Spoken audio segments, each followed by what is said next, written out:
So what is the purpose of the Tesla? What is it really good for? Now, this doesn't apply if you're a leisure type driver. In other words, you're never in a hurry. You don't mind sitting around waiting. It's okay if you need to pull into charge and there's 3 other people in front of you and it's going to be 2 or 3 hours. Or maybe you get lucky and it's only going to be about 30 to 45 minutes.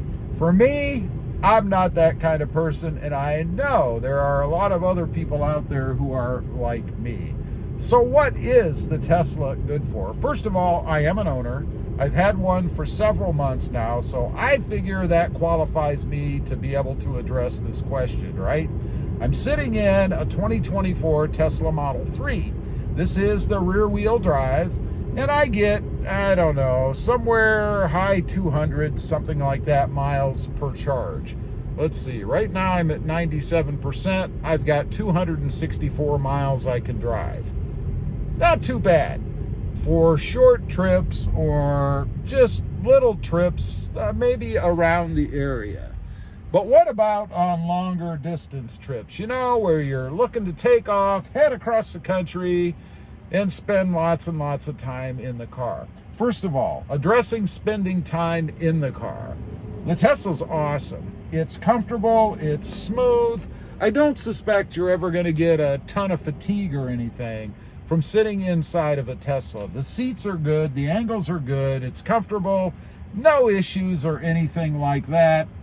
Nice and smooth on the road. I mean, I really have nothing at all bad to say about the Tesla when it comes to comfort and ride quality. I think old Elon, and probably more so the Tesla engineers, did a great job with this car. It is fantastic.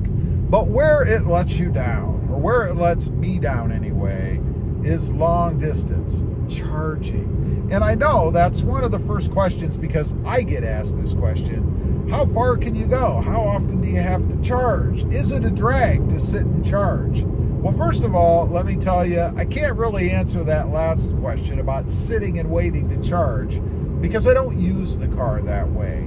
It's not a useful long distance traveler for me, because you see, when I go somewhere long distance, I'm in a hurry, man. I am all about the driving and getting where you need to go. I'm not looking to stop or sightsee or any of that business. Recently, I did go on a long distance trip, did not take the Tesla, went in a motorhome actually. We drove for, I don't know, 22 to 25 hours, something like that, through all kinds of terrain and traffic and weather. Fortunately for me, the weather was pretty good both ways on this last trip. Didn't really run into any kind of major storms or anything like that. That made me happy. We did have some wind, did blow that motorhome around a little bit. It's kind of top heavy. That was really the worst part of it. And I wasn't even the driver when that was happening. So wasn't really that big of a deal for me. Now, the problem for me and why I didn't take the Tesla is because I did not want to sit and charge. I'm not really looking to do that. That's why I didn't take the Tesla, as much as I would have liked to have taken the Tesla. It would have been a good experience, I guess, to see what it would have been like, sitting at the chargers, waiting. And you know, one of the big arguments people will give you about the waiting and the charging is that, well, you can stop, you can get out, stretch your legs, get something to eat, use the bathroom, maybe knit a sweater, read a book, watch a movie. I don't know. It's all crazy stuff to me because I can't relate. I'm not interested in doing any of that kind of stuff. And if I'm on a long distance trip and somebody else is with me, I'll do my knitting and reading while I'm waiting, while they're driving, right? Not sitting at a charging station, waiting for the person in front of me to get done, or the 2 people in front of me to get done, or waiting for my own car to charge. It's not for me. So what is the real purpose of the Tesla? At least for me, and I guess other impatient drivers, it's a great daily driver. It's a great errand runner.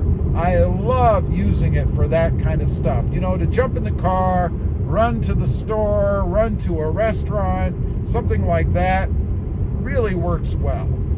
You don't have to worry about going to a gas station because I charge at home. I don't have to worry about going anywhere. I just plug it in at home and then it's done. By the time I get up the next morning, I have mine set to charge at 8 o'clock at night. It's done. I don't have to screw with gas stations or anything. So my wait time is 0. Perfect for me. Now, what about the different models? Of course, this is a Model 3. It is a little bit smaller, unlike the Model Y or X or whatever they're at right now. This car is perfect for 4 people. You can fit 4 adults in here, although, depending on how tall or big the adults are, it can be a little bit tight in the back, but it's really not too bad. I haven't had too much complaining in taking people in the back here. The Model Y, of course, it's going to be bigger. You can fit bigger people, more people, and have even more comfort in that vehicle. Also, there's more space in that version to be able to haul stuff. I mean, it's basically almost, I guess, Tesla's answer to the SUV. Matter of fact, I'd probably go ahead and call it an SUV, although I suppose there's some folks out there who would argue with me about that.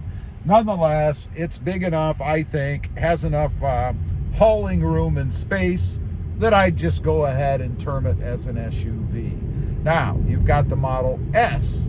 Now, the Model S is like the mid to large sedan, I guess, when it comes to Teslas. And you think there'd be a lot of room in there, right? And there is in the front. Once you get in the back, the entry area and the space that you have and just a whole seating position is small to me. I've ridden in the back of the Model 3. Granted, it is an older Model 3 a few times, and I've got to say, it is just not comfortable in the back.